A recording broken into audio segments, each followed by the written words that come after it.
Halfway through the card on Saturday at Santa Anita is the $150,000 Snow Chief Stakes. 3-year-olds on grass at 1 1/8. And this race is named after the champion 3-year-old of 1986, California bred Snow Chief. He was a fun horse to watch run. He ran with his head real low to the ground. He won the Florida Derby. He won the Santa Anita Derby. He misfired in the Kentucky Derby, but came right back 2 weeks later and won the Preakness Stakes. He was trained by the late Mel Studi, ridden most of his career by Alex Solis. Snow Chief, he won 13 races, more than $3.3 million. Snow Chief never ran on grass, which is kind of interesting because the Snow Chief Stakes is a grass race for 3-year-olds. Let's take a look at the field of 6 entered in race number 5 on Saturday. And this race is wide open. You can make a case for a number of runners in this field.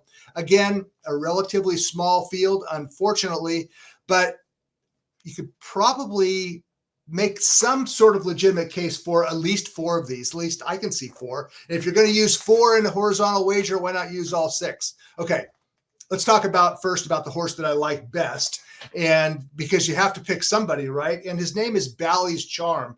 He's trained by Jeff Mullins, a gelding by Roy Charmon, and he has been ridden in all 5 starts by Jessica Pfeiffer, including his most recent start on April 17th.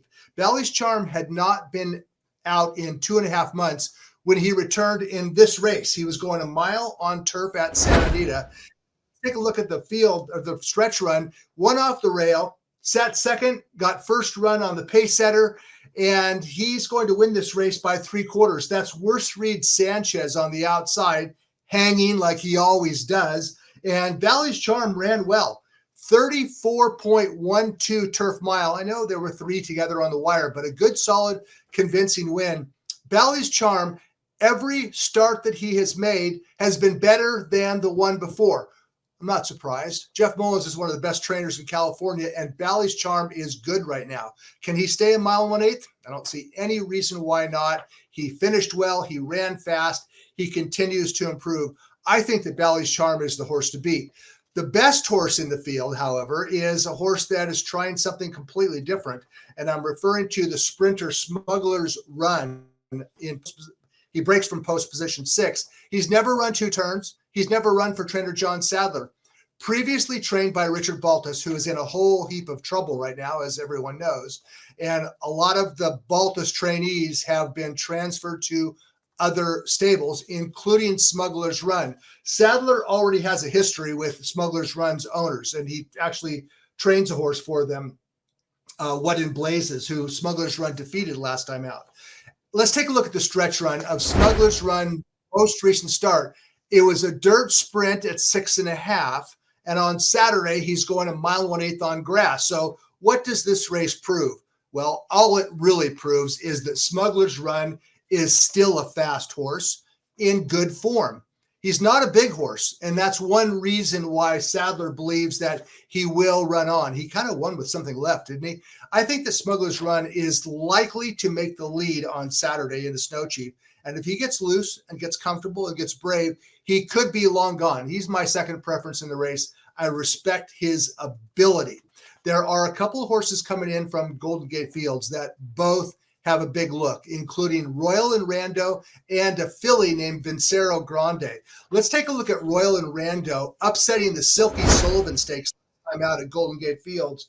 This is a good, solid win by a game gelding. He kind of had to bull himself through horses. There's our friend Worst Reed Sanchez, the gray and the red himself. And Royal and Rando on the outside keeps to his task, continues firing, and is up late at odds of 7-1. Since Royal and Rando stretched out to 2 turns, he has now won 4 of 6 starts. So he's a good, solid horse. Is he brilliant? No, but he shows up almost every single time. And Royal and Rando, another contender in a field with many contenders.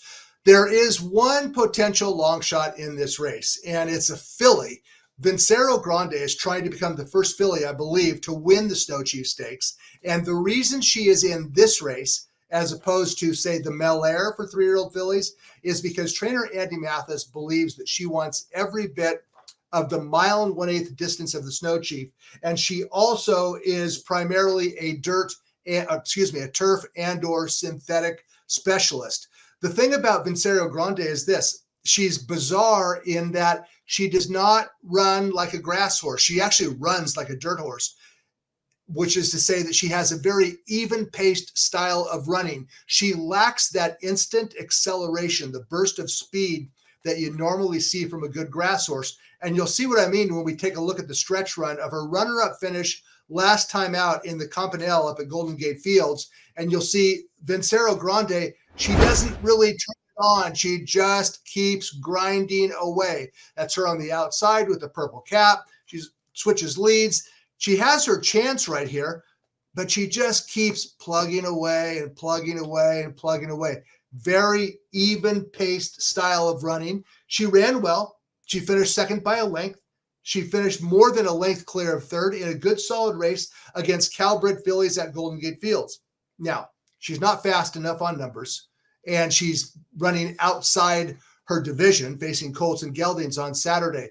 But Vincero Grande wants every bit of this 1 1/8 distance. I didn't pick her in the top 3, but I guarantee you she will be on some of my tickets anyway in multi-race wagers. I respect the trainer, Andy Mathis. Juan Hernandez is aboard this filly, who will be running on late with her grinding style. But when all is said and done, the good, consistent allowance horse, Bally's Charm, ridden by Jessica Pfeiffer. By the way, you probably know by now, Pfeiffer got kicked last week and missed a couple days of riding. So this would be a nice welcome back for last year's champion apprentice jockey, now a journeyman, Jessica Pfeiffer, scheduled to ride Bally's Charm. I think he's the most likely winner of race 5 Saturday at Santa Anita.